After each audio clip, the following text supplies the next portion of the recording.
Came with Willie Hart, Pat Kavanagh and Billy Fitzpatrick. And the charity was the O'Neill Centre in Kilkenny.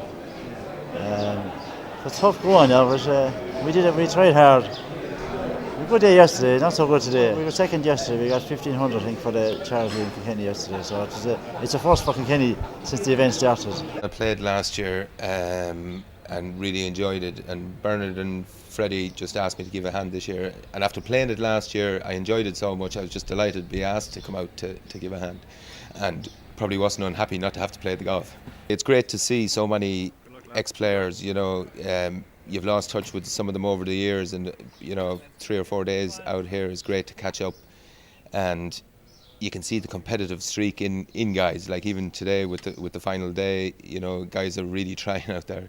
So it's great from that point of view as well. And we represented a hospice up in Blanchardstown, and in terms of the way the competition has gone and the whole 3 days have gone, very happy.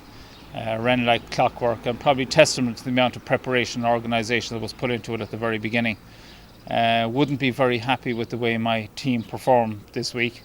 In fact, we're really going to have to look at the selection process and see can we come up with a better Dublin team and bring home some prizes.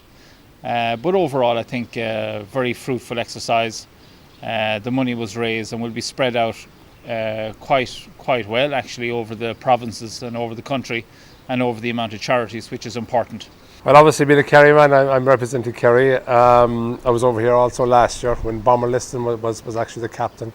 And I was the captain of the Kerry team this year. Bomber Liston couldn't come, so we've a good team this year. We've Darragh O'Shea, obviously, who's just retired, and we needed a fresh, young, fit man, so we decided to get Darragh. John L. McElligott, who played with Kerry in the 80s, and also John Keane from Listowel, who obviously played with Kerry as well in the 80s. So we have a good team, a good mix of youth and experience, and obviously it's fantastic. It's obviously for a great cause.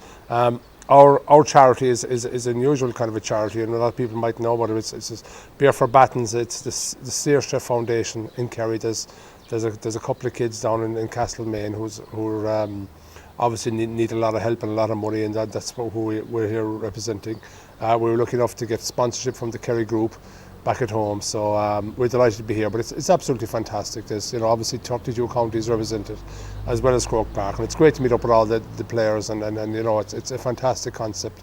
And more importantly, even though we're having fun, we're making money for charity, and that's the most important thing about this. This is a GAA trip, it's not a rugby trip. Imagine a fella that played with a square ball. In fairness, that's really what rugby is all about. But Musgrave Park and Thomond Park, and did anyone ever see him playing in Croke Park? Did he ever play in Croke Park? The answer is no. But he did win that Ireland medal as a sub. How can you win that Ireland medal as a sub? Someone tell me that.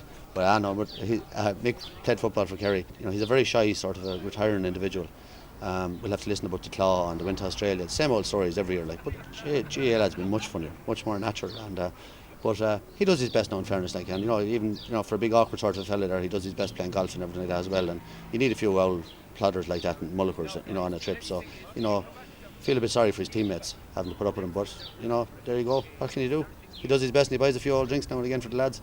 All the scorecards are counted. The winner of the overall competition are Louth, and there was who won on a countback, beating 2 other teams, Kildare into second and Kerry. It's our third time coming to the event, and we haven't really been in contention in the past couple of years, but we've put a bit of practice in this year, and it's to bring 25,000 back to a charity, it's going to make so much difference to so many people, and it's just the feel-good factor about it is just special. I suppose we probably haven't achieved that much in the football field, so to come to a place like this and achieve on the golf course, well, it's something special, and just the camaraderie among the lads, and there's competitiveness still there that has been there throughout the sporting careers, and just to win the thing is fantastic. It's going to research and education for the Drogheda Oncology Unit in the Lourdes Hospital, cancer research, and the team we had playing was Seamus O'Hanlon off 18, Niall O'Donnell off 18 and David Riley off 17, and the 3 lads were fantastic, and we combined well, we socialised well, we late nights and early starts, but we achieved what we needed to.